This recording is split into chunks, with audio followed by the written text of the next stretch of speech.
to the world. Subscribe now to the Hot 97 YouTube channel. It's Ebro in the Morning with Laura Stiles and Rosenberg. Ladies and gentlemen, Ebro, Laura Rosenberg. Laura, I'm willing to say this guy is a friend of the show now. I think so. We're very excited to see him. That's right. Young Caleb McLaughlin in the building. What's up? What's up? How are you, man? Feeling good. How you guys doing? This back again, I think for the third time. I think you're a three-timer on the show. I think so. I remember last year I was, it was around this time. Well, you get a little closer to your mic. Oh, yeah, my bad. Let me sit up. There you go. Yeah. No, it was around, I dropped my song last year. And yeah. I came on the show on Zoom. Was Zoom. it post? No, there was Zoom. There was an in-person. Yeah. There was a bunch. Stranger Things now is done. That part of your life is, that chapter is closed. Not yet. Almost. How much do we have left? One more season. Wait, there's one more season of Stranger Things? One more season, yeah. I know everyone gets confused. They're like, is there more? Why did I think that was it? Yeah, I had a feeling it was it too, but this makes me happy. Well, because we take so long to drop, so well, you have to. Yeah, no, yes and no. I feel like every time we start filming, something's always happening, like COVID, or like then COVID. right now there's the writer's strike. Yeah. So you guys haven't shot yet. No. So there is one more season. We're ready though. We're ready. We were supposed to start very soon, but any sort of finishing touches that were being done on the writing, though, now get held up. It can't happen until. Well, yeah, I mean that's for the writers and the duffers to. I can't really answer those questions. Yeah, and then there could be. They're saying then there could be a director's strike too. So we'll start in 3 years. But one thing that is in the can is your new film about the life and upbringing of Mr. Young LeBron James. Yes, Shooting Stars in Peacock. What is it? On Peacock? When is this coming out? June 2nd. Exciting. So tell us a little bit more about that. Yeah, I mean, we get to dive into the life of LeBron James, but we get to also meet the people that he grew up with, people that supported him and he supported. I play Little Drew, one of his teammates, the point guard, super confident, tenacious person. He grew up with LeBron and is still friends with him till this day. Now, you ball, too, so were you just excited? Let's be honest. Were you just excited about this because they were like, it's a basketball movie? You get to play lots of basketball? Yeah, for sure. You know, being a part of a basketball movie, you don't want to be a part of any old basketball movie. There's so many classics out there. So when they told me it was a LeBron James movie, I was like, oh, man, I got to be a part of this. Or you're like, I need to practice, too, make sure I look nice out there. Of course, practice to make sure I was good, but I've been balling my whole life, so I knew I would be straight. Had you been staying active with basketball up into the time like that you shot the film? Like, had you always stayed up on it, even when you're doing TV, etc.? I try to, but I just pick up a ball, make sure I still have the handles and the shot in the bag, But actually, it was fun. I didn't practice enough up until that point. I thought I would be good. I had too much confidence going into boot camp. So then, School Henderson, Mookie Cook, AJ Willis, they showed me. They was like, "Nah, you're an actor, bro. Like, relax." And so they had to put you to work. Oh yeah, for sure. How hard was the work? Oh, it was intense because as an actor, I wouldn't say it's laid back in film and TV, but you have chances. You have like if you mess up on a line, you have take one, take two, take three. Basketball is like, no, you got to make sure that pass is right. Last second chances in the fourth quarter. If you don't make the pass, you don't make the shot. It's over, right? So they were on top of me. They would get mad at me if I made the wrong pass or I missed the shot. And did you have to do a lot like with cardio too? Were they pushing you in that way, or were you like, nah, bro, we're not playing real games. Relax. We're going to be doing suicides. I definitely gave him some fever. Like I'm sitting on the bench, bro. I'm not doing all this, bro. Yeah. I'm even working with the guys. The boot camp. I wouldn't even say the boot camp was the most challenging part of shooting. It was actually filming the scenes because you have to get it right. Get it right, different angles, different shots. So we would film from like 8 a.m. to 11 p.m. just running up and down the court, doing the same play, and just my knees and my shins. Oh my god! And like also, I'm sure just like the frustration of needing it to be very specific. Like that was one of the things I've really, come to appreciate in my work with WWE.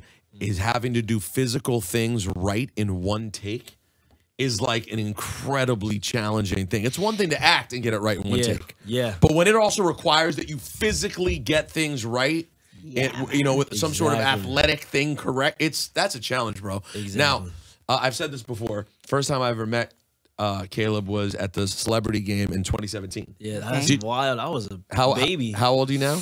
I'm 21. Yeah. So you were 15 then? Yeah. Like 15, yeah, 15. Did you, I remember they offer you a training session that day. Did you do the little training session the day of the celebrity game? So that was New Orleans? New Orleans, yep.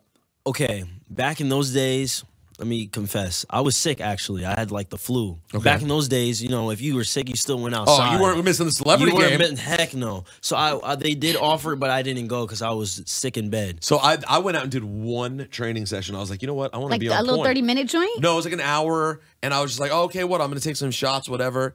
And they actually, these trainers actually treated it like a real practice of sorts. Oh. But I wasn't doing suicides or anything. Yo, even getting up that amount of shots and just running to a spot and shooting and shooting and shooting and shooting. Yeah. I was like, yo, I kind of forgot how intense this game is. It is intense, yeah. By the time you got to the actual game where you're like, my neck, my back. Yeah, no, well, it was yes, and also, though, I was warm enough. That's why I came out and hit that first shot, and everyone thought I was nice, because I was loose from that day. And never forget, that was the day when I told Hassan, I said, listen, do not play too much defense. You will make an ass of yourself.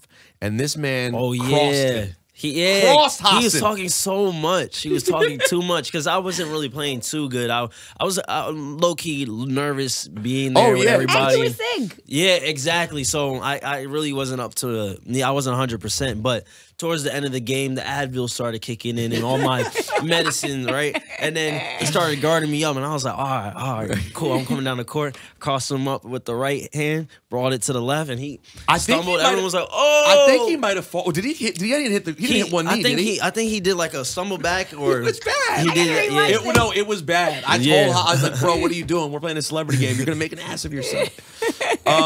So what's going on with the music, by the way? Last time we talked to you, you were doing music. Is there more music now? More music coming? You know, prior to my drop for Neighborhood and Soul Travel, I've been in the studio for a minute, and I'm still in the studio right now. But I dipped my toes in the music industry, but I want to do a cannonball now. So I'm just taking my time and making sure everything is set up right. So what would that look like if you were to quote unquote cannonball in? What you're talking about an album? Like an EP album, just music. You know, people everybody knows me as the actor.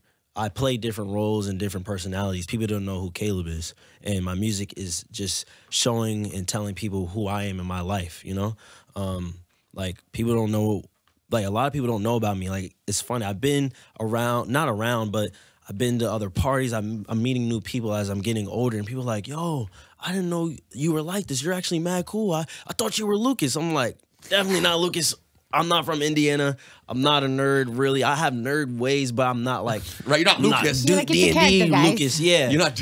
I'm not D&D Lucas, but I love Lucas. He's an iconic character. But like Caleb is a totally different person. So is that? So we've talked about that before, and how people, you know, thinking of you as, you know, being more than Lucas.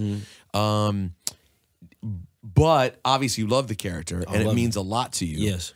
But also, as you get older, you don't. If there are people who checked out, let's say they watched a few seasons, or they really think of it as the younger version of you. Yeah. Are there people who also don't realize, because you've grown up, that you are little Lucas from Stranger Things? Because when you walk in this room, your presence is not the same as Lucas from Stranger Things. Yeah, nah. I mean, so because without the facial hair, then I was. So what happened was I was filming in Italy for like 3 months, and I had my beard grew up to here. Oh wow, you went high. Yeah, I had to grow it out, like a really nasty beard. This is a clean version of it, right? And no one recognized me, but as soon as I started posting, then people were like, "Oh, that's Caleb," right? But without the facial hair, people would see my face, my facial structure, and everything. But even that too, like people were like, "Wait, I know you. Where are you from?" A lot of people say, "Did you?" Like 30-year-olds would come up to me like, what high school did you go to? I'm like, we're not the same age. I'm 21. They're like, oh. I'm like, wait, 30? That's crazy. What are you talking about? Some people say I look like, you know how, have you guys seen The Little Rascals? Yeah. And how they put the disguise on with like the tape. Yeah. Someone said I look like a little rascal with a fake beard. I'm like, nah, that's crazy. So it depends on who I'm talking to. And I mean, let's talk about the fact too that, I mean, you got braids tight enough to make Jimmy Butler blush. You know what I mean? These are on point. Crispy. Jimmy Butler blows my mind every game. I'm like, yo, he has to get these things tightened up every single day. Oh no, that's a fact. Yeah, I can't wear braids all the time. This is for when I'm I'm outside or I'm doing interviews. I always sometimes I want my hair to just get longer and Now you have its own thing. You also have. Oh, go ahead, Laura. Sorry. Wait, Caleb, what are you listening to right now? Like, what are some of your favorite artists? Okay, right now I was just put on to Rema. Oh yes, yes. Yeah, he's fire. His whole album is fire. Sorry, but everything on his new album, I can't even say I don't like. I love every single song in there. His inflections, his delivery, his flow is insane. Some songs I don't even know what he's saying, but I'm feeling it. You know what I mean? So yeah, I'm listening to Rema. I'm an old school soul. I'm an old soul. So my favorite artist of all time is Stevie Wonder. I love listening to Earth, Wind, and Fire. I love Music Soul Child. Yeah, I feel like I have a crazy range in when I listen to music. So. That come from your parents, or Yeah, and I love gospel music, so it's like it doesn't matter. I love good music. You have 14.5 million followers on Instagram. You get a ton of engagement. Obviously, the people who love you love you. How much do you pay attention? By the way, check out the six-pack on Young Kim. Working out. What's that like, bro? What is it like? What's that like, man? I wonder one day. I don't know. It's not too late. He's like, one day. Yo, pause. I'm just zooming in on his abs. I'm like, yo, this is crazy. Rosenberg is trying to get some pause. abs. Yo, this is no. That's the vacation abs though. That's the vacation. I was like, Bruh. I was in Jamaica visiting family. Check out this dude's abs, man. He's living. Come on, man. Yes, that's all Hey, diet. I just had a diet and I just had a exercise. quesadilla and Quesadilla. and a pina colada, and I Well, was bro, like, yo, he's take this 21. photo. He can do that. Still. Yeah. But how much do you get caught up in the social media stuff? Do you look at your social a lot? Are you checking comments? Yeah, I mean, once in a while, sometimes I take a break, and sometimes I check it out and look at comments, see what people were talking Are people about. mostly cool? You don't deal with a lot of nonsense, do you? No, I mean, you always have some people's. You need. I would say, not negativity. It's a good balance. What's the hate? What's the regular hate that pops up in your comments and stuff? Okay, something recently. So I just did a men's health issue. I get it. You're a So I gorgeous did man. that, right? Okay. I saw a comment. Someone was like, "He's wearing gloves to the gym." What? Wearing gloves to the gym. They got mad at me because I was wearing gloves to the gym. So I was like, What do you cool. mean? You mean like workout gloves, like to hold the Yeah, bar? because when I'm bench pressing and stuff. What's wrong with wearing gloves? People just find that Find something to say. anything. It doesn't Yeah. matter. It's actually funny to me. Growing up though, I think it used to affect me. But I mean, that's like I haven't really seen anything too bad recently. But when I first came onto the scene, it's always like the really negative comments. But when you're younger, it gets to your head. But as I got older, I'm waiting for it's that like day. One whatever. day I'm gonna grow up. no, you realize that anyone who hates on you is a bozo. yeah, Especially you. I mean, what? That's it. But by the way, if the worst thing they're talking about is gloves at the gym, that was you're really I good. haven't really seen anything. And also, I just kind of like scroll. You know what my It just- dumb hate is? Huh? The dumb hate I get real hate too, much worse than yours, I'm sure. But my dumb hate is, What?